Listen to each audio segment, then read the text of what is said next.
দক্ষিণ কলকাতার একটি অভিজাত মল এলগিন রোডে, সেখানে গিয়েছি সিনেমা দেখতে।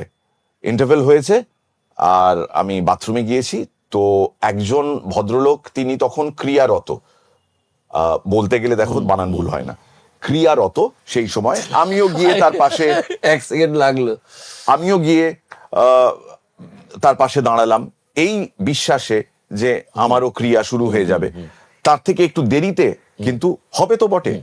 এবার উনি না গোটা ব্যাপারটা আমাকে মেসি হয়ে যাবে তুমি ভাবোনি? না, এবার উনি আর চোখে আমাকে দেখছেন, তারপর এইরকম একটা, আপনি বুঝতেই পারছেন, একটা দেয়াল ধরুন আমার সামনে, তারপর ওনার যখন হয়ে গেল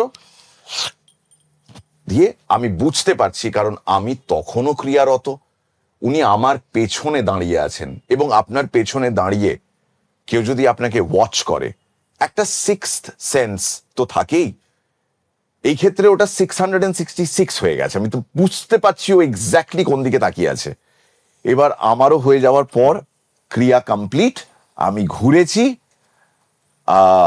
ভদ্রলোক আমার সামনে এসে বলছেন, and watch my eyes when I do this. ধরুন আই লেভেলে এই মুহূর্তে আপনি আছেন, যিনি দেখছেন এই পডকাস্ট, আপনার মুখের দিকে তাকিয়ে আছি আমি, হ্যাঁ, আপনি মীর, আমি সেই ভদ্রলোক। ক্রিয়া শেষে উনি বলছেন, আপনাকে যে এইভাবে দেখতে পাবো আশা করিনি, বলে হাত বাড়িয়েছেন। আমি বললাম, আমরা দুজনেই একটু আগে ক্রিয়ারত ছিলাম, আর সেটাতে আমাদের দুজনেরই হাত আছে, চলুন আমরা আগে হাত ধুই, তারপর না হয় আপনার সঙ্গে একটা সেলফি তোলা যাবে।